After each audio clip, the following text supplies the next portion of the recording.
In previous videos, we talked about the two things that make someone a leader. They have some place to go, and they have people willing to follow. This video will begin our exploration of what makes someone truly an effective leader. And it starts with conscious use of self.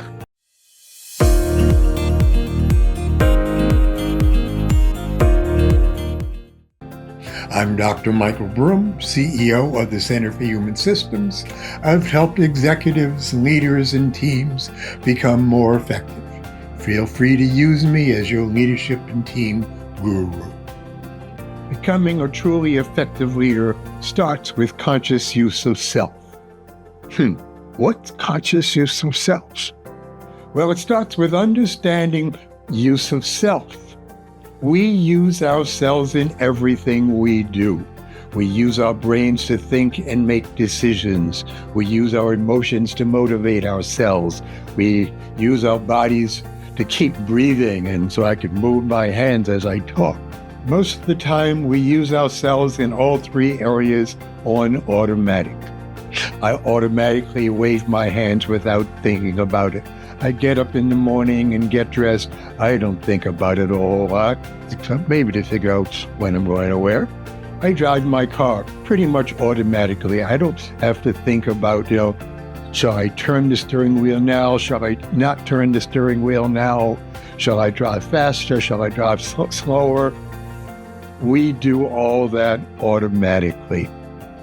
And 90% of the time, all that works just fine. And then there are the times when automatic doesn't work. And if you're a leader, you can count on that happening. I remember working with a leader who yelled at her people every time she got frustrated.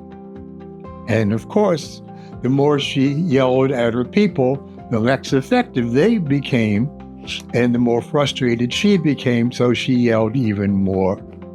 Yelling was her automatic when she was frustrated. And it was causing her more problems than it was solving. She needed to do something different. She needed to become conscious of what she was doing and the negative impact that what she was doing was having.